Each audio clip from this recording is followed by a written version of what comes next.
এটি নিউজের আজকের আয়োজনে বন্দরনগরী চট্টগ্রাম থেকে আপনাদের স্বাগত জানাচ্ছি আমি আদিত্য।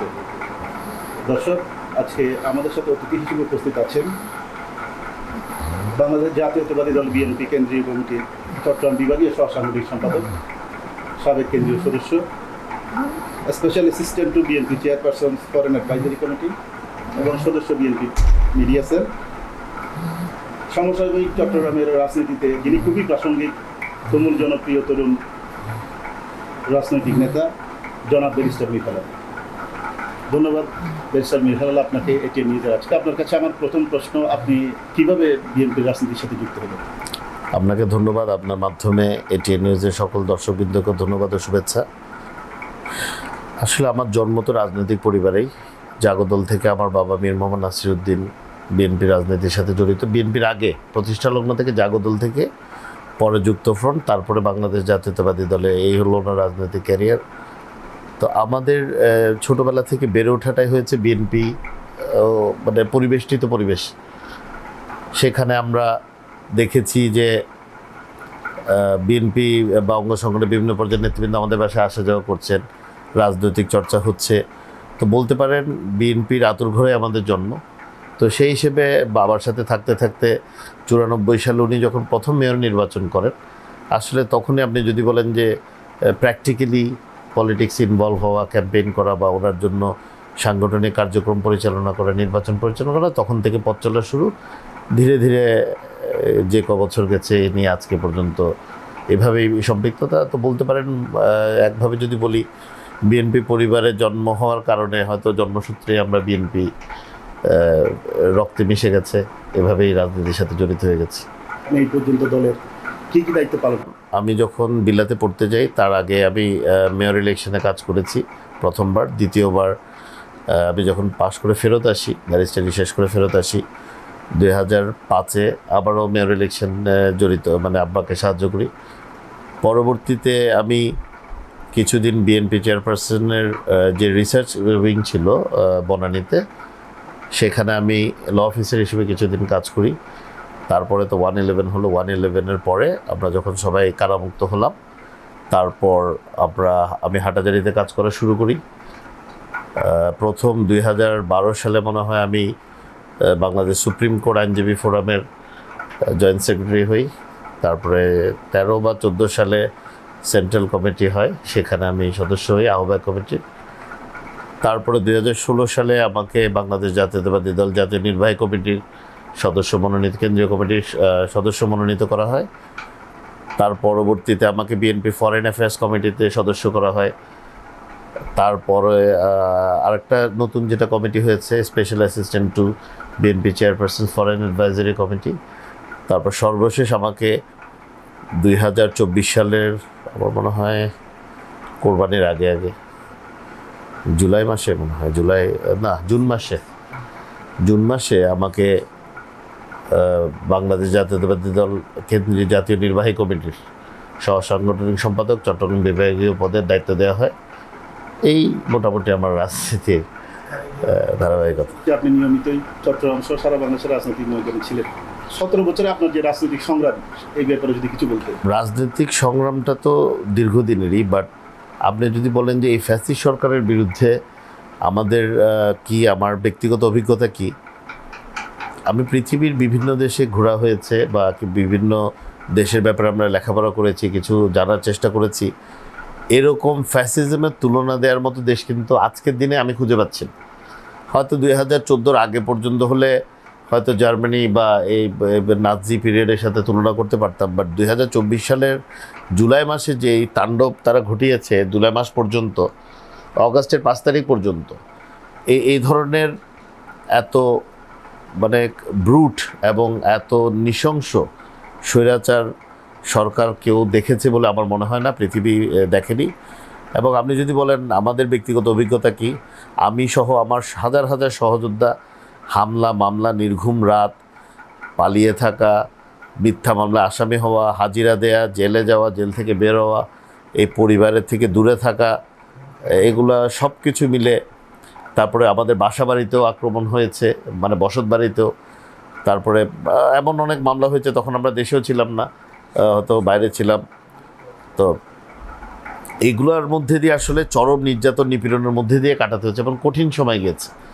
এরপরও আমি বলবো যে বাংলাদেশ জাতীয়তাবাদী দল এবং অঙ্গ সংগঠনের প্রতিটি পর্যায়ের নেতাকর্মীর দৃঢ়তা এবং আমাদের নেতা দেশনায়ক তারেক রহমানের প্রতি যে একটা ভালোবাসা এবং আস্থা, এটাই কিন্তু আমাদেরকে সাহস জুগিয়েছে। এবং ওনার যে আসলে বক্তব্যগুলো এত আশা জায়গা নিয়ে ছিল যে আমরা কোনো সময় হতাশ হইনি বা আমাদের মাথায় কোনো সময় আসে নাই যে আমাদের এই যুদ্ধটা শেষ হবে কবে। তো উনি এমনভাবে আমাদেরকে এত দূরের থেকেও নেতৃত্ব দিয়েছেন, আশান্বিত রেখেছেন এবং ওনার দূরদর্শী নেতৃত্বের কারণেই কিন্তু আসলে 5ই আগস্ট 2024 সাল আমরা আমাদের দেখতে পেয়েছি। এবং আমি মনে করি যে আমার জীবনের যদি সবচেয়ে বড় একটা শিক্ষণীয় পিরিয়ড আমরা যদি বলি যে আমি সবচেয়ে বেশি শিখেছি জীবন সম্পর্কে বা মানুষ সম্পর্কে বা সংগঠন সম্পর্কে, এটা হলো এই 17 বছর। শহীদ রাষ্ট্রপতি জিয়া রহমানের একটা বিখ্যাত উক্তি যে I shall make the politics difficult for the politician. আগামীতে জনাব তারেক রহমান সাহেবের নেতৃত্বে যে বিএনপি আপনারা যে বিএনপি হতে যাচ্ছে, এতে এই উক্তিটি কী প্রতিফলন করতে পারে বলে আপনি মনে করছেন? প্রতিফলন আগামীতে কি ঘটবে না, এটা যে অলরেডি প্রতিফলন ঘটেছে এটা আমি বলি। এই যে আপনি আমাকে 17 বছরের কথা বললেন, আপনারা দেখবেন আগে বিভিন্ন নেতৃবৃন্দ ধরেন চট্টগ্রাম বলেন বা ঢাকায় বলেন, তারা ঈদের পুনর্মিলনী করতো নিজের বাসভবনে। আমি আমার বাসায় হতে দেখেছি। কিন্তু আমরা যতবার ঈদের পুনর্মিলনী করি আমরা কিন্তু প্রতিটি ইউনিয়নে যাই, মানে আমরা নেতৃবৃন্দের বাসায় যাই, তাদেরকে আমাদের কাছে আনি না, আমরা তাদের কাছে যাই। দেখা যায় 2 দিনে মিলে আমরা মানে আমার বাড়ি তো হাটাজারি, তো হাটাজারির উত্তর হাটাজারি বলেন বা দক্ষিণ হাটাজারি বলেন, এটা আমরা কভার করার চেষ্টা করি। তার মানে হচ্ছে তারেক রহমান সাহেব এটা প্রতিষ্ঠিত করেছেন, তুমি যদি রাজনীতি করতে চাও তুমি জনগণের কাছে যাও, জনগণকে তোমার কাছে জোর করে এনো না, which is very very important.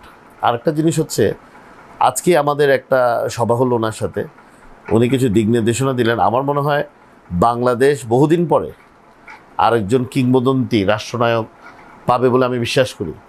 ওনার যে বক্তব্য, এটা অবশ্যই আজকে একটা যুগান্তকারী বক্তব্য ছিল, এক দিক নির্দেশনামূলক বক্তব্য ছিল। এবং ওনার বক্তব্যেই আপনি যে আমাকে বললেন, ওনার বাবা যে বলেছেন, আমাদের নেতা শহীদ রাষ্ট্রপতি জিয়া রহমান সাহেব যে বলেছেন, আইল make politics difficult for the politicians, he has already made it difficult for the politicians, because উনি প্রতিটি রাজনৈতিক নেতাকে, প্রতিটি রাজনৈতিক কর্মীকে আনসারেবিলিটির মধ্যে নিয়ে এসছেন, জবাবদিহিতার মধ্যে নিয়ে এসছেন। এবং আপনি রিসেন্টলি দেখেছেন এমন সব পদক্ষেপ উনি নিয়েছেন যেটা বাংলাদেশে শুধু বিএনপি কেন, কোনো রাজনৈতিক দল আজকে পর্যন্ত আনপ্রেসিডেন্টেড, মানে এটা নেই কেউ নিবেও না, এই সাহস কেউ করবে না। এবং বিকজ হি মিনস ইট, উনি এটা করছেন। অনেকে আছে বক্তব্য মানে যা বললো অতটুক বক্তব্য সর্বস্ব, but he is a ডুয়ার।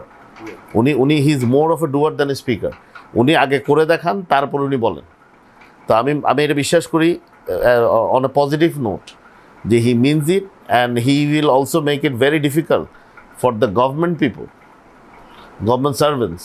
If he আলহামদুলিল্লাহ, আল্লাহ যদি চান উনি বাংলাদেশের প্রধানমন্ত্রী হন, উনি কিন্তু যারা রাষ্ট্র পরিচালনা করবেন তাদের জন্য এটা খুব কঠিন একটা কাজ করে দেন। কারণ উনি জনগণের সেবা নিশ্চিত করতে গিয়ে উনি ওনাদের যে ভোগ বিলাস বা যে সুখের জীবন, এটা তাদের পরিত্যাগ করতে হবে। আমরা সাংগঠনিক সম্পাদক দায়িত্ব পেয়েছি কদিন, আমাদের এমন কোনো দিন নাই যে সকাল থেকে রাত, আপনি এখনও দেখছেন বাইরে অনেক লোক, আমরা অনেকগুলো মিটিং করে আসছি, তো আমাদের কাজ করতে হচ্ছে। আগে যেমন শুধু একটা টাইটেল থাকতো, আমরা চেয়ার টেবিলে বসে একটু মিটিং করতাম প্রধানত, এইটা এখন আসলে আজকে পুরো মিটিংটাতে আমরা হার্ডলি ওনার বক্তব্য টাইম বসতে পেরেছি, বাকিটা আমরা শৃঙ্খলা দিন। So he means business. আপনি দলের গুরুত্বপূর্ণ একটা দায়িত্বে আছেন, তখন বিভাগীয় সাংগঠনিক সম্পাদক। বিএনপিতে বিভিন্ন কাণ্ডে যে আপনার শুদ্ধি অভিযান চলছে, সে ব্যাপারে কেন্দ্রীয় নেতা হিসেবে মানে আপনি কি মনে করছেন, এই শুদ্ধি অভিযানটা ভবিষ্যতে অব্যাহত থাকবে কিনা, নাকি জাস্ট এই সময়টার জন্য আপনারা শুদ্ধি অভিযানটা ধরে বলে? আমাদের নেতা দেশনায়ক তারেক রহমানের বক্তব্যে উনি বলেছেন, এখন যদি আল্লাহ চান, যদি আমরা ক্ষমতায় আসিও, আমাদের দুটা জিনিস ইনশিওর করতে হবে। গণবিরোধী, মানুষের পারসেপশনে খারাপ, মানুষের জন্য ক্ষতিকর, দেশের জন্য ক্ষতিকর, দলের সুনামের জন্য ক্ষতিকর এমন কোনো কাজ যদি দলের নাম বিক্রি করে আমরা কেউ করতে চাই, উনি সে ব্যাপারে জিরো টলারেন্সে থাকবেন।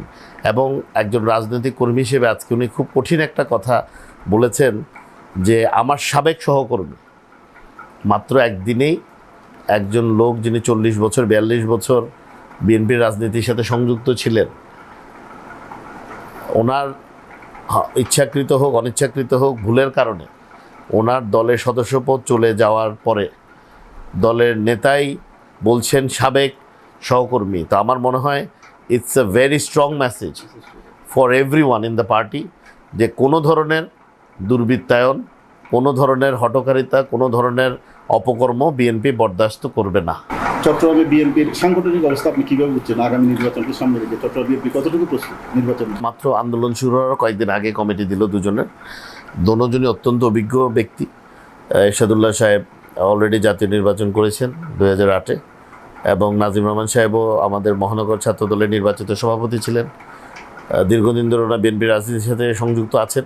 তো আমার মনে হয় কেন্দ্রীয় কমিটিরও ভাইস প্রেসিডেন্ট ছিলেন, সহসভাপতি ছিলেন। তো আমার মনে হয় যে দুজন খুব এক্সপিরিয়েন্স পলিটিশিয়ানকে দায়িত্ব দেওয়া হয়েছে এবং পরিচ্ছন্ন রাজনীতিবিদ। এরশাদুল্লাহ সাহেবও যে একাধারে রাজনীতির পাশাপাশি ওনার বাবা এমপি ছিলেন বৃহত্তর চানগাঁও, এবং স্থানীয় লোক, বিজিএমইয়ের সিনিয়র ভাইস প্রেসিডেন্ট ছিলেন, তারপরে চেম্বারেরও ব্যবসায়ী নেতা ছিলেন। একই সাথে উনি মিন্নাসি সাহেব আর দস্তগীর চৌধুরী সাহেবের যে কমিটি ছিল ওটাতে উনি বিএনপির প্রথম যুগ্ম সম্পাদক ছিলেন। তো দুজনেরই রাজনৈতিক অভিজ্ঞতা আছে এবং আমি বিশ্বাস করি ওনারা যদি কাজ করেন চট্টগ্রাম মহানগর বিএনপি অন্য যে কোনো সময় চেয়ে অনেক শক্তিশালী একটি ইউনিট হিসেবে গড়ে উঠবে।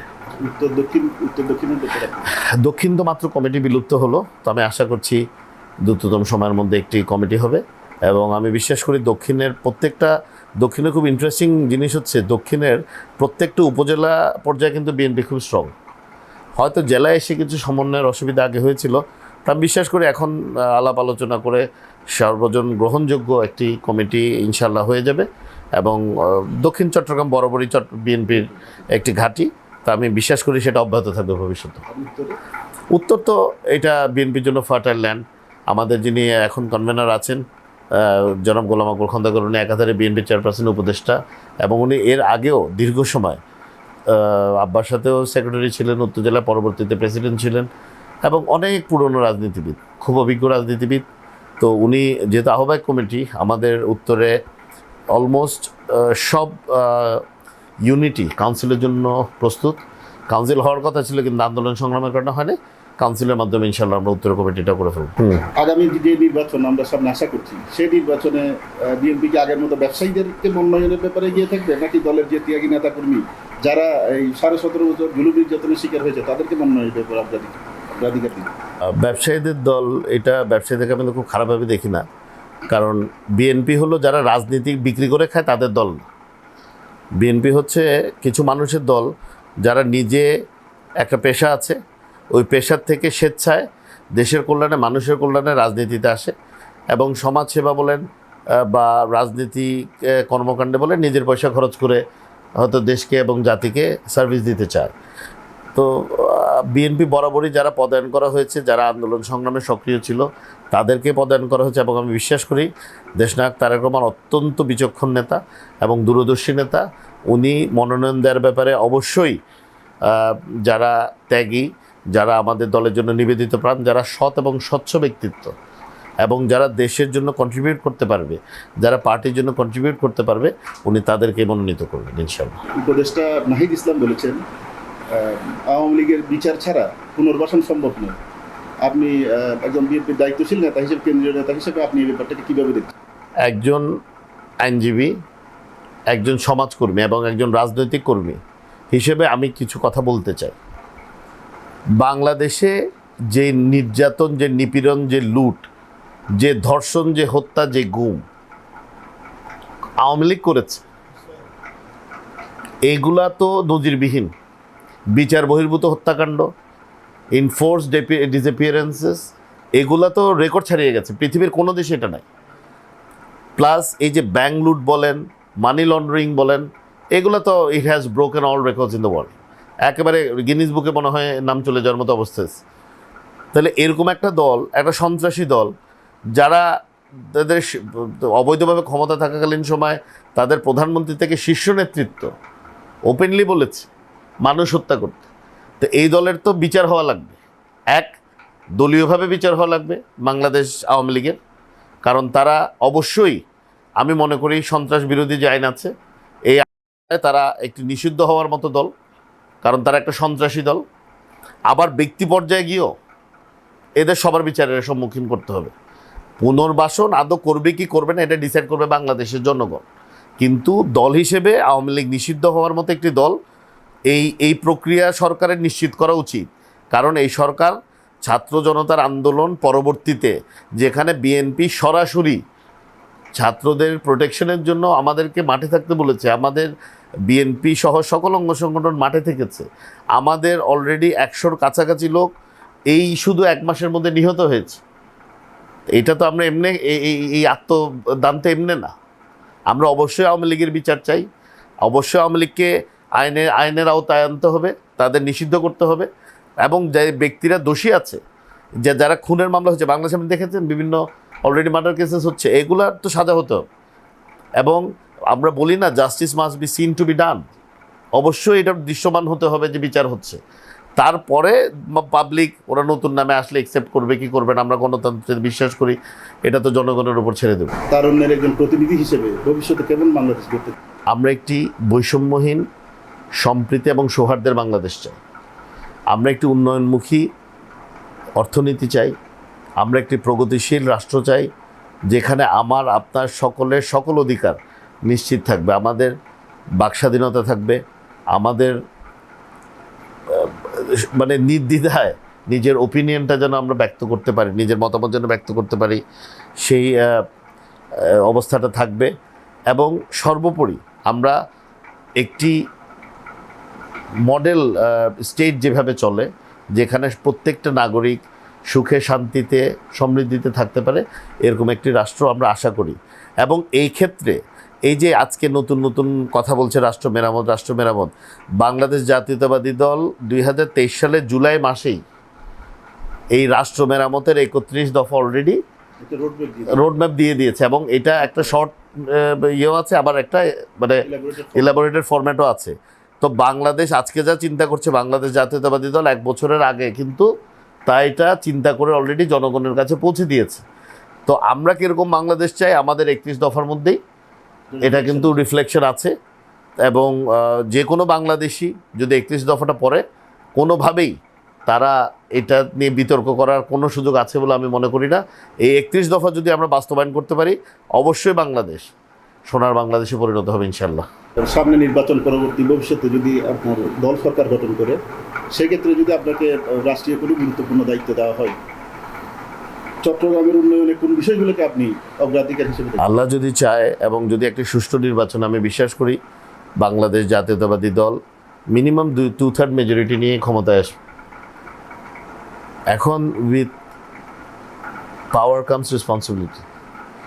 চট্টগ্রামের যদি আপনি বিশেষ করে বলেন, ফার্স্ট অ্যান্ড ফরমোস্ট হচ্ছে আমাদের জলাবদ্ধতা। It's a disaster. মানে আপনার ধরেন আধা ঘন্টা বৃষ্টি হলেই কিন্তু চট্টগ্রামে সিটিতেই চলাফেরা করা খুব মুশকিল হয়ে যায়। এটার সলিউশনটা কিন্তু খুব সহজ, কিন্তু কেউ এটা করে না, আনপপুলার হওয়ার হয়তো ভয় পায়। ড্রেনেজ সিস্টেমটা যদি আপনি, যা এক্সিস্টিং ড্রেনেজ আছে এটাকে যদি আপনি প্রপার আপনি মেনটেনেন্স করেন, এবং যেখানে অবৈধ স্থাপনা আছে ড্রেনের উপর, এগুলো যদি আপনি রিমুভ করে দেন, তাহলেই কিন্তু এই সমস্যা মানে অনেক দূর কমে যায়। এবং city corporation as well as CDA সহ এই রিলেটেড যারা আছে তারা সমন্বয় করে কাজটা করতে হবে, এটা কারো একার কাজ না। সো ফার্স্ট অ্যান্ড ফরমোস্ট হচ্ছে আমাদের জলাবদ্ধতা। সেকেন্ড হচ্ছে good health care system, not private যা আছে তো অবশ্যই আছে, বাট গভর্নমেন্টের পক্ষ থেকে যেমন আমাদের একটু মাথা ব্যথা হলেই কিন্তু আমরা ধরেন মেডিসিনের স্পেশালিস্টের কাছে চলে যাই। That should not be the case. বিভিন্ন উন্নত বিশ্বে যারা গেছে এটা দেখেছে যে একটা NHS ন্যাশনাল হেলথ সার্ভিসের মতো একটা প্রসেস ক্রিয়েট করা, যেখানে আপনি নর্মাল ওষুধের জন্য আপনি বিনামূল্যে একটি জেনারেল ফিজিশিয়ানের কাছে যাবেন, উনি রেফার করলে পরবর্তীতে দেখা যাবে, এরকম একটা medical facility we want to establish. Of course যে এই এডুকেশন সিস্টেম আওয়ামী লীগ ধ্বংস করে দিয়ে গেছে, এটাকে অবশ্যই আপনি ইয়ারা আওতায় আনতে হবে, এটাকে উন্নত করতে হবে। এবং প্রাইভেট ইউনিভার্সিটি বা প্রাইভেট স্কুলিংয়ে আমরা যেরকম ডিপেন্ডেন্ট হয়ে গেছি, আমি বিশ্বাস করি যদি আমরা একটু নজর দিই, তাহলে কিন্তু আমাদের গভর্নমেন্ট স্কুলগুলোকে একই লেভেলে আনা সম্ভব। তো ওইটা আমাদের করতে হবে যে primary education, higher secondary education বা সেকেন্ডারি এডুকেশন এবং পোস্ট সেকেন্ডারি এডুকেশন মানে ইউনিভার্সিটি লেভেল, যেটা অবশ্যই সরকারি মানে সেক্টরটাকে মাচ মোর ডেভেলপ করতে হবে।